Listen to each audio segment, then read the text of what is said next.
Hey folks, welcome back to another exciting episode of How to Tie with your guide Shannon Messer from the wonderful Tuckasegee Fly Shop in Bryson City, North Carolina. Often imitated but never duplicated, of course. We are the one and only. You can't miss us, especially this guy here who's a little crazy sometimes.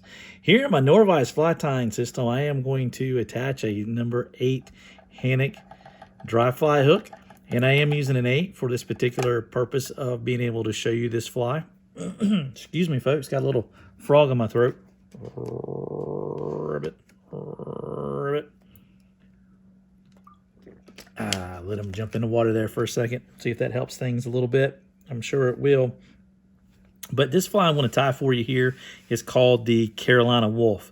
If you've ever tied any Royal Wulffs, you will be real familiar with this. If you haven't tied any Wulff style patterns, this is a great one to start with. So we're going to go ahead and get our Vivus black 10-aught thread started on the hook here momentarily. And I'm going to take with my Norvise system here, I'm going to spin it, I'm going to lay me down a thread base, and I'm going to come up to the point to where I want my wings to start. If you're kind of curious, you can go halfway down and then come back and split the difference. And since I'm going to be using hair wings on this, I know when I fold it, it's probably going to end up being right here in this particular area there. Use your scissors. They're great gauges. If you don't know how to measure, you can look at that. You can split the difference and kind of use that. Okay, here's half, half. Use that as a measuring tool for you out there. Just a little pro tip for you. So I'm actually going to be using calf body hair instead of the calf tail on this particular fly. I use a lot of the calf body hair right here. And it's just a little bit easier to tie with, but calf tail is awesome. It's just a little coarser, and I don't think you get as much out of it. I mean, maybe I shouldn't say that. Maybe that's not true. But I put that into my hair stacker. You see tips forward, and I get a nice stack on that. I'm going to set that over to the side. And as far as the height of your wing is certainly up to you. Everybody's going to say at least go to length of the shank of the hook. Just kind of measure it, get it close. I don't know of any wing police coming by. If you do, will you send them my way? I'd like to meet them. Remember, you are the one in control of the flies on your vise. No one else is. And if anybody wants to bash them, just let them bash away and just be real nice and let them have it. I mean, that's just, come on, man. That's a come on, man moment. You know what I mean? It's going to get those tips in there secured down. Get in here. It's a little bit sharper bite than I wanted. Now I want to stand them up. And maybe you can tell now what I was talking about, where we build this thread dam. It really put that wing in the perfect position right there, okay? Not too far back, not too far forward. You're going to be able to put hackle on here. You're going to be able to tie your fly off. You're going to be able to get the leader or tip it through the eye of your hook. That's all important. So you can tie the prettiest fly, but if you can't get your tippet through it, it's useless. You know what I mean? It's useless. Be there or be square. Okay, I'm going to put a 1/2 inch in it. I'm going to run this 1/2 inch all the way up in here. So I want to try to get that and put it right up against that, just in case something breaks. I've worked hard to this point. I don't want anything to go wrong. As you can see how that's sitting right in there. Now I'm going to split the difference, excuse me, as much as I can. And while we're doing that, why don't you go ahead and take a moment right there and hit that like button, and be sure to hit subscribe if you're not already done so. We greatly appreciate that. Really awesome content here on our page, man. It's really fun. 1, 2, 3, and informative. And then we're going to come back over. I'm going to tilt my vise a little bit. Now, if you have any questions about this Norvise I'm tying on, this vise here is made in the USA. Actually designed in the 70s by the late Norlander. We sell these in the shop. It's a great tool, and I mentioned it is a tool. People don't think about, hey, I need some tools to tie flies with. Well, you need a vise, or in my opinion, you need a system like this. And the reason why I say you need a system, because it all works together. Tie better flies faster. Now, don't get caught up with speed when it comes to tying flies. Get more caught up in quality, okay? You need a fly that's going to stay together when you're out there fishing on the water. You've worked really hard to get to this point. Why do you want it to fall apart? The more you tie, the more consistent your flies are going to get. It's just hands down, especially on a pattern you may not be comfortable with.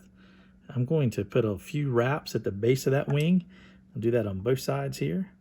Just kind of draw those up. Had a little bit of rigidity to that right there. Oops. Come in there like so. Got it. Wham. All right, so I'm going to take my thread to the back, but you can see how those wings are nicely divided in through here. See how that? We got an even set of wings. It's going to help it float quite nicely for us. Now our next material is going to be our tail. For our tail, we've got some deer hair right here, okay? Got us some real nice deer hair in here.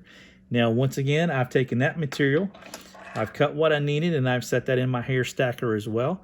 And you can tell that this hook is barbless, so I have my thread right here where a barb would be on the hook, okay? So if you're kind of curious where you need to stop your thread, you could go too far with this. It's going to make your tail point downwards, but stop right in there.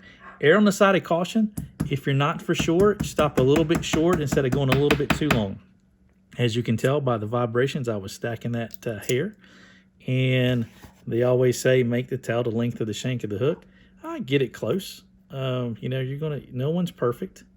None of us are perfect. So I kind of have that right there. I want to take here and I'm going to make some nice little pinching wraps. And I want to take and I want to work my thread up to that tie-in point right there where the calf hair ended, and it's almost going to smooth this body out for us. You see that right there? You see what I'm talking about? Got a few little stems right there, but you can see mostly that tail is on the top of the hook right there. It's not on the side. It's not really rolled with this, which will happen sometimes, okay? Let's just face it. Things happen sometimes. Now we've got that in there, and we've got a really good base for our next material, which is going to be some peacock. All right. Now, the peacock is next. I've got us a piece right here right now. Now, this stuff here is brittle. We have to be careful with it. I'm going to kind of snip off that tip momentarily. I'm going to get that tied in. You see when I pull tight on that, what happened to the that tail right there? It flared like the Nature Boy. That's okay, not a problem. It's going to help it float a little bit better. Now I'm going to come in here with our peacock curl. I'm going to get that started, and I'm going to start making wraps in here. Try not to get it caught in that hook. So one thing, I like these hooks, but the way that point comes up right there, by golly, if you don't watch it, it can be boogers on your materials. But you see this peacock that I have right here is like the peacock sword right up next to the eye of the peacock. That's some good looking stuff right there. All right. Aha, you see how I brought my thread back over? That bobbin took up that. That's why I said this is a tying system, because it works together with this automatic bobbin in here that Mr. Normlander came up with. Man, that's what makes it so easy. And once you tie on a system like this, you just can't go back. All right, so the next material we're going to use is going to be some floss. Now, this particular floss is going to be yellow, where on the Royal Wulff, it's actually red. Now, this is where we get the Carolina version of this. The Tennessee Wulff would be a green color band, and then your Royal Wulff would be red. Okay, so we're going to get that put in there like so. And I want to bring this up here like this. This is a kind of a single strand in here. And if you have some nicks on your fingers, it's going to really show up at this point when you start wrapping this, okay? So I'm going to go back over that just a smidge. All right, just kind of caught that eye, the hook, or the, not the eye, but the point. You're going to get some of those fibers like that. Like we got us a good band right there. I'm going to go ahead and tie this off right here. Okay, just like that. Oops. Bring my thread right there. I'm going to capture it. Make some good, nice little tight wraps over top of that. Really secure that down. Good deal. Hope y'all can see that good. Appreciate y'all watching. It's really fun tying these flies and bringing them to you folks there. Really is. Hope you enjoy these flies. You have any comments, or maybe there's a particular fly you want me to try to tackle, I'll be glad to do so. Just hit me up and let me know what that might be. Certainly Shannon, that's SHANNON at tuckflyshop.com, or you can call the shop as well, 1-828-488-3333. I've got that one. Let me get off there. There we go. That was bugging me just a smidge. I want to wrap back over that a little bit. I'm going to build up this area in here, and I'm going to take our next material, which is going to be another piece of peacock, okay? And nice. Getting this here done all nice and neat. Good deal, boys. Now, typically 12s, 14s are going to be your size range on this here. This is obviously quite large, as I mentioned to you earlier, size 8. But 12s and 14s are going to be ones that you're going to be primarily tying and fishing. I'm going to go back over that yellow just a smidge and then come forward with that Peacock. I'm going to run it all the way up to the wings. Just in there like so. Okay. Hopefully y'all can see that. I want to bring my bobbin back over with my thread. I'm going to reach in there and capture. Boom, boom, boom. Ooh, that was pretty strong. Cool, got it. Whammo. Nice, put in a half hitch. Now, the only thing we're lacking at this point is going to be us putting on our hackle. Now, on your Royal Wulffs, kind of that dark brown, Coachman brown color is your typical color on that. Here I'm going to use one, it's a grizzly that's been dyed. It's got the black and it also has a dark brown on it, so it's going to be a great color combination. But so far we've got us an awesome looking fly. I'm going to take this here, I want to slide that into the, get that secured in there on the side. I want to get this stem tied in. Looks real good at this point. Make sure it's nice and secured. I'm going to come up here. I'm going to put in a half hitch. I'm going to put my bobbin over here to the side. I want to inspect it just a little bit. I think I'm going to put a little bit more thread right in here, okay? Trying to make sure that the bottom of that right there is about as level as we can get. Oh yeah, much better, much better. The reason why I want to do that is because your hackle will lie flatter. It's going to look better and it's going to be easier to tie in. Okay, certainly can use hackle pliers if you want. I'm just going to take mine here, use my fingers. I'm going to push those wings as forward as I can. I want to make some wraps in through here. 1, 2, 3. Might be able to get 4 back there. Back a little bit too far. One thing about this Norvise, you see how I went backwards and got that. There we go. Nice. Still looking pretty good. I'm going to pull that wing back out of the way. I'm going to get 1 wrap in front here like this. And then I'm going to start rotating my vise. Oops, I about slipped it. I about let it slip out of my fingers. Oops, I just kind of spat at it too. Whammo. Better watch it. Get that COVID. Man, look at there. Doesn't that fly look good, folks? That right there is a fish catching machine. It's going to float like a cork too. Looks like that right there. Slipped a little bit. That's all. Okay. Come in there like that. Sweep that back. Make sure everything's out of the way.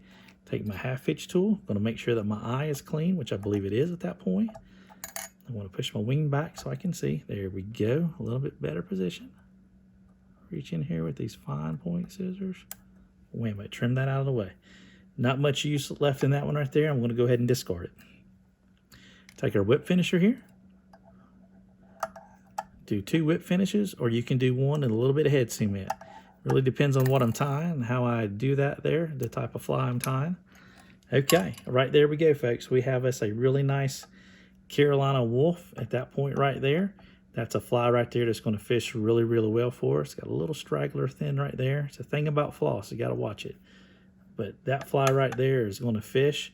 That is 88 out the gate. That is money all day here in Western North Carolina. Be sure to tie these things up in green. The green one we call the Tennessee Wulff. It's that color green right there. So if you can see that green on it like that. This stuff, however, I've had for over 20 years and I can't find any more of it, and that's all I've got left.